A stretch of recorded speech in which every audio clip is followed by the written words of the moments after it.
Bonjour et bienvenue dans votre émission Vivre comme tout le monde ou presque. Cette émission aurait très bien pu s'appeler Un Noël comme tout le monde ou presque. Et oui, nous sommes ici au l'IME de Proisy et à l'initiative de Malika, une bénévole, eh bien cet établissement a tout fait pour que des enfants qui n'auraient certainement pas eu de Noël ont pu avoir un Noël comme tout le monde ou presque. On va en savoir plus dans quelques instants puisqu'on a décidé de revenir à leur rencontre, de faire connaissance avec cet établissement. Allez, vous êtes prêts? C'est parti.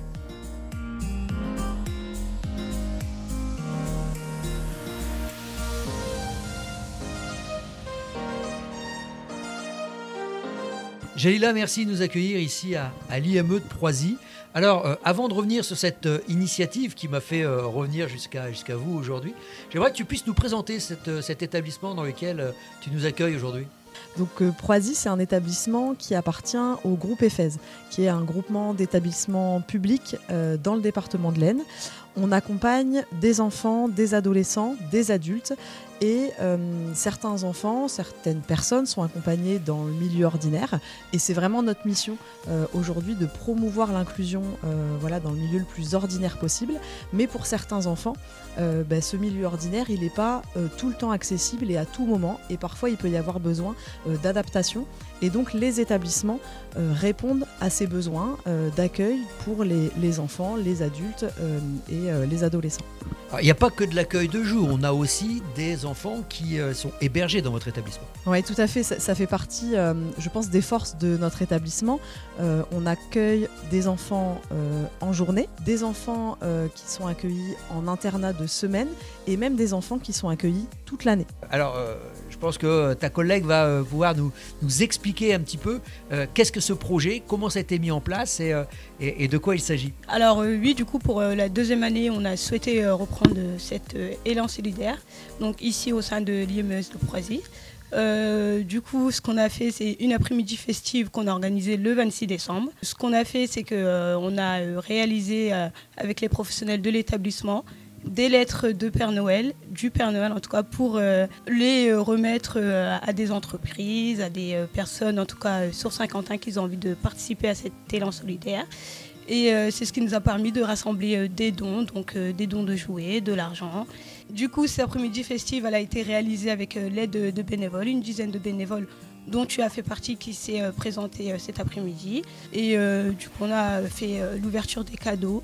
Je vous parlais donc un instant de Malika. Malika est une bénévole et c'est elle qui a eu l'idée au démarrage de pouvoir en fait récolter des cadeaux, des dons de cadeaux et de ramener en fait ces cadeaux à des enfants qui, pour la plupart, en fait, malheureusement, n'ont pas toujours la chance de connaître le Noël en famille.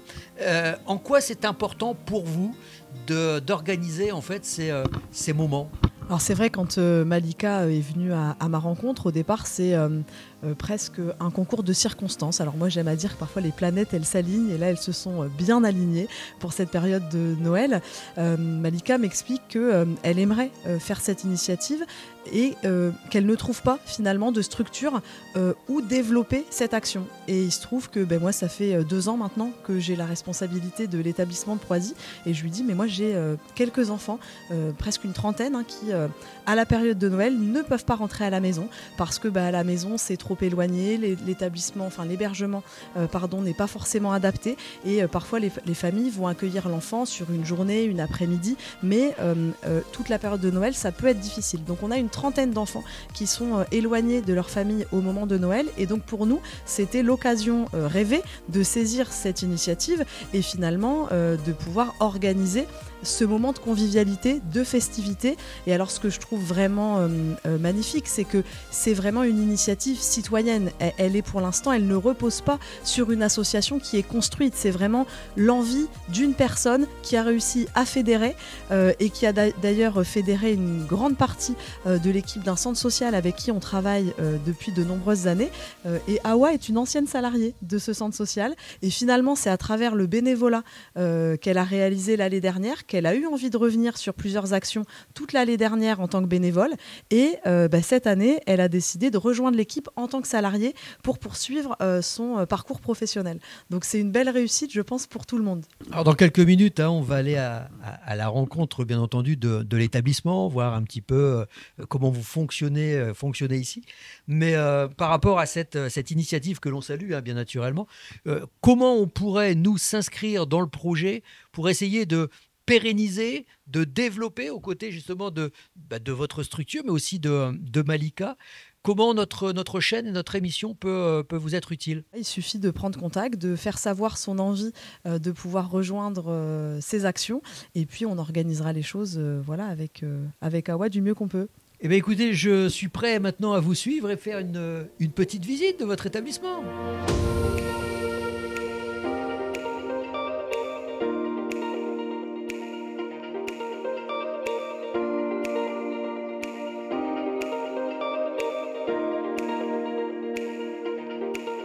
Alors voilà un autre moment d'échange qu'on retrouve ici toutes les semaines, c'est la danse adaptée.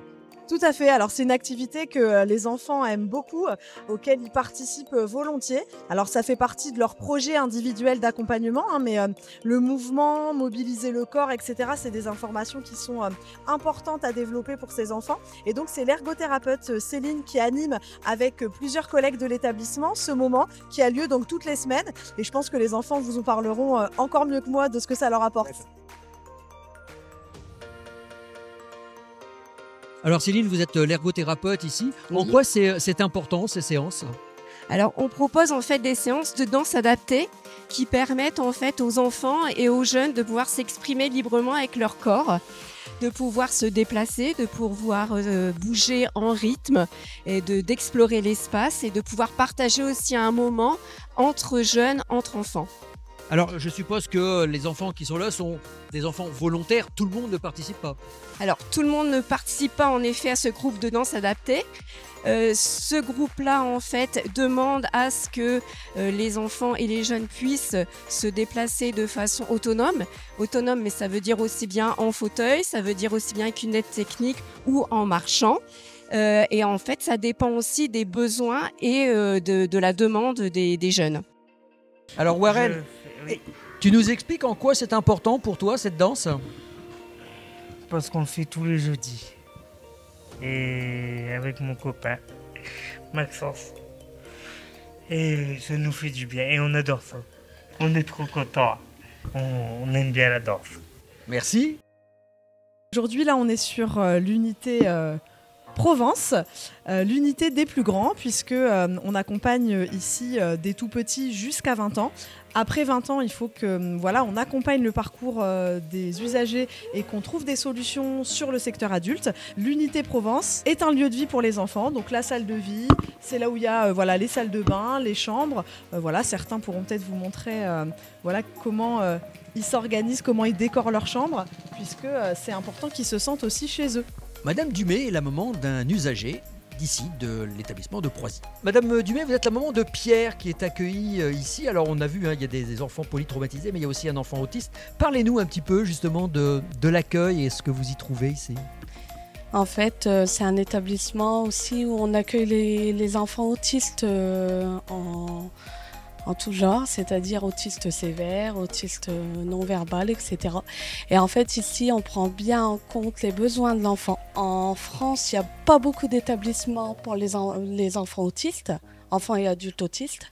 Mais ici, on a la chance d'avoir cette unité pour les enfants autistes, donc il faut en profiter un maximum.